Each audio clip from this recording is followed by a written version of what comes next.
Hello everyone, स्वागत है दोस्तों आपका मेरे चैनल में। मैं प्रशांत कुमार शुक्ला एडवोकेट। साथियों, आज के वीडियो में हम लोग बात करेंगे मध्य प्रदेश हाई कोर्ट का एक और इम्पोर्टेंट जजमेंट के बारे में जो हाल ही में आया है, जहां याचिकाकर्ता की तरफ से एक एफआईआर जो उसके ऊपर आईपीसी की धारा 376 और 7506 450 और साथ ही साथ धारा 120 के तहत जो उसके ऊपर एफआईआर दे, उसके लिए उसने मध्य प्रदेश हाई कोर्ट में उसको रद्द करने की मांग की, जहां मध्य प्रदेश हाई कोर्ट ने इसकी ये याचिका को खारिज कर दिया।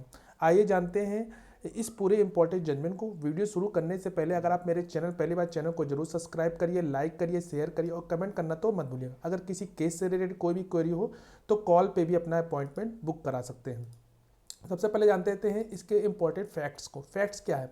अभियोजन के कहानी के अनुसार, यानी कि जो शिकायतकर्ता है ने एक एफआईआर दर्ज कराई कि दोपहर लगभग 1 बजे अभियोक्त्री ने अपने मायके में थी और उसके जो पिता थे वो ड्यूटी पर थे। वह अपने 1 साल के बच्चे और नाबालिग भाई के साथ घर पर रह रही थी।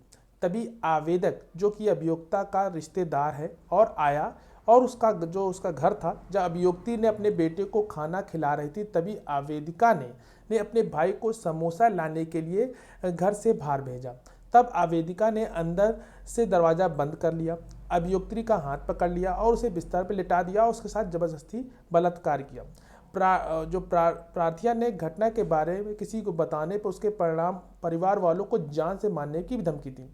जब उसका भाई आया तो प्रार्थी मौके से जो था वो भाग गया और उसके बाद याचिकाकर्ता के खिलाफ एफआईआर दर्ज की गई। जो याचिकाकर्ता था उसने सीआरपीसी की धारा 482 ने जो उसके ऊपर एफआईआर दर्ज थी आईपीसी की धारा 376 506 450 के तहत एक आवेदन दायर किया और उन्होंने कोर्ट के समक्ष ये बात प्रस्तुत की कि दोनों पक्षों ने मतलब कि अपने मामले को जो कि लंबित रहने दौरान अपने विवाद को सौहार्दपूर्ण यानी कि कंप्रोमाइज ढंग से सुलझा लिया है। और ये भी प्रस्तुत किया गया कि न्यायालय में जो समझौता है वो भी एक आवेदन दायर किया गया है। और दूसरी चीज़ है कि समझौता आवेदन के साथ दोनों पक्षों ने अपनी सहमति से समझौता किया है।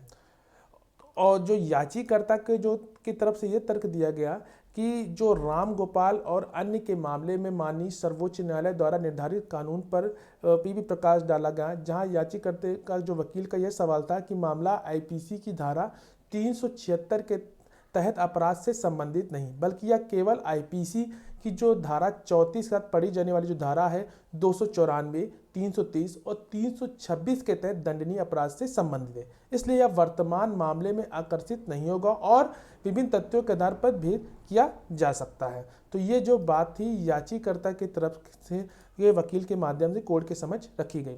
प्रतिवादी ने याचिकाकर्ता के वकीलों की दलीलों को खारिज कर दिया है। इस पे उन्होंने आईपीसी की धारा 376 से संबंधित जो कि गैर समन योग्य है, इसलिए इस न्यायालय द्वारा असाधारण का उपयोग करके समझौता करने की अनुमति नहीं दी जा सकती। और सीआरपीसी की धारा 482 के तहत जो प्रदत्त जो शक्तियाँ, क्योंकि यह एक सार्वजनिक हित के खिलाफ एक अपराध होगा, तो ये इस पे प्रतिवादी की तरफ से तर्क दिया गया। उसके बाद न्यायालय ने दोनों पक्षों को सुना और उसके बाद ये कहा कि जो कंक्लूजन था यानी कि जो निष्कर्ष था वो यह था कि जो यह अपराध है जो कि जघन्य है, गंभीर है या हत्या, बलात्कार, डकैती ये जैसे अपराध शामिल हैं, ऐसे अपराध प्रकृति में निजी नहीं है और समाज पे गंभीर प्रभाव डालते हैं। कोर्ट ने जो याचिकाकर्ता की तरफ से जो दायर सीआरपीसी 482 जो दायर याचिका को जो कोर्ट ने खारिज कर दिया, क्योंकि यह जो अपराध था वो समाज के लिए भी अपराध है जो कि समाज पे गंभीर प्रभाव डालते हैं। इसलिए जो मध्य प्रदेश हाई कोर्ट ने जो याचिकाकर्ता की तरफ से जो दायर 482 की जो पिटीशन थी उसको खारिज कर दिया। आशा करते हैं ये जजमेंट आपको समझ में आया होगा। अगर आपकी कोई भी क्वेरी हो तो कमेंट बॉक्स में जरूर पूछिएगा या हमारे दिए गए व्हाट्सएप नंबर पे भी हमसे संपर्क करते हैं। उसका जो नंबर है मैंने डिस्क्रिप्शन बॉक्स में दे दिया है। मिलते हैं एक next video next judgement series के साथ, तब तक के लिए धन्यवाद।